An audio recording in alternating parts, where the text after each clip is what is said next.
हम इनसे भी समझेंगे कि जो स्टूडेंट्स हैं अपने घर को छोड़ करके बाहर रह रहे हैं, पढ़ रहे हैं, उनके ऊपर किस तरीके का प्रभाव है।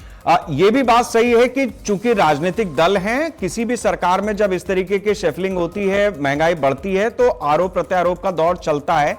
लेकिन एक बेहतर बात हम लोग चर्चा करते हैं, आरोप लगाना सभी चर्चाओं में हो ही रहा है, कोई रास्ता निकल सकता है क्या? अगर हमारे सारे प्रवक्ता इस बात पर भी कुछ सुझाव भी देंगे तो अच्छा लगेगा, एक चर्चा का स्तर भी बढ़ता है। सुमैया राणा, मैं आपसे समझना चाहूंगा कि जिस तरीके से महंगाई बढ़ी है, आप जी भर के कोस सकती हैं, भारतीय जनता पार्टी की सरकार है, आप विपक्ष में हैं, आपका भी हक बनता है कि आप सरकार को कहें कि किस तरीके की स्थिति है। लेकिन अगर आप साथ साथ सुझाव भी देंगे तो इस चर्चा का स्तर बढ़ेगा कि सरकार को करना क्या चाहिए। ठीक है, बिल्कुल आपने सही कहा। कोसने वाली जहां तक बात है शेखर जी, तो विपक्ष को कोसना बाद में होगा। जिस तरीके से जनता त्रस्त है, जनता ही कोस कोस के सरकार को खा जाएगी। मैं अपनी बात वहां से शुरू करूंगी जहां पर अभी हमारे बड़े हैं भाई भारतीय जनता पार्टी के प्रवक्ता कह रहे थे कि ईरान और इजराइल की जंग की वजह से ये हालात पैदा हुए हैं। यकीनन उसी वजह से पैदा हुए हैं, लेकिन क्या विश्व गुरु को ये नहीं मालूम था, हमारे देश के यशस्वी प्रधानमंत्री को, कि जिस वक्त में वो इजराइल में खड़े होकर के फादरलैंड बता रहे थे, जिस वक्त में वो वहां पे ऐसे लोगों से हाथ मिला रहे थे कि जिनके हाथ खून से मजलूमों के रंगे हुए हैं, जो एप्स्टीन फाइल्स में जिनके नाम हैं, खैर उनके भी हैं, तो उस वक्त में जंगी जो हालात हैं उसमें ईरान का रुख क्या हो सकता है। फिर भी ईरान ने बहुत कुछ अपने पुराने रिश्तों को निभाते हुए बहुत कुछ किया, लेकिन यूएस के आप देखिए कि ट्रंप ने इनको इशारा किया, उनके डर से ये ईरान की मदद देने को तैयार नहीं हुए।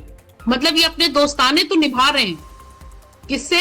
वो लोग जो मुस्तकिल इंसल्टिंग लैंग्वेजेस यूज कर रहे हैं हमारे इंडिया के लोगों के लिए, इंडिया के लिए, लेकिन इनको यहाँ की गरीब जनता की फिक्र नहीं है कि उनकी थाली में से भोजन कैसे गायब हो रहा है और किस तरीके की महंगाई मार पड़ रही है। 140 करोड़ की आबादी वाला देश, जहां पर बहुसंख्यक जो है वो गरीब लोग हैं, ज्यादा तादाद में गरीब लोग हैं, उनकी थाली से भोजन। फिर आप तो किसी दिन ये बोल देंगे कि सब लोग अपनी छत पे खड़े होकर थाली ताली पीटो तो उससे भोजन आ जाएगा, जैसे कोरोना भगा रहे थे। तो इस तरीके का एक मूर्ख व्यक्ति अगर देश का प्रधानमंत्री बनता है तो फिर इसी तरीके की स्थिति आती है। शब्दों की मर्यादा रखें सुमैया जी, ये चीज थोड़ा नहीं, मैं एक चीज आपसे जरूर कहूंगा, शब्दों की मर्यादा। वो फिर अभी आरोप नहीं, ऐसे नहीं करिए ना, अभी बीजेपी आपको तुरंत डिफेंड कर, उस पर बात आएगी। ऐसे नहीं करिए। में कौन सी ऐसी बात हो गई? वो ठीक है, आप दुनिया में उन्होंने अपनी मूर्खता को साबित किया है।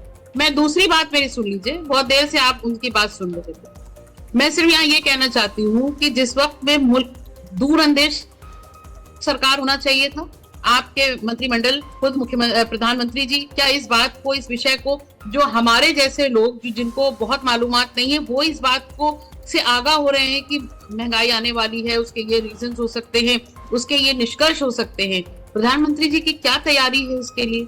खाली एक दिन ये जारी हो जाएगा फरमान कि इसका रेट इतना हो गया, उसका रेट इतना बढ़ गया, उसके बाद आप अभी ये सुनने में आया है कि अभी तो घरेलू सिलेंडर का रेट नहीं बढ़ा है। बड़ा एहसान है इस सरकार का, नहीं बढ़ाया है उन्होंने, और कब तक नहीं बढ़ाएंगे वो भी हम देख लेते हैं।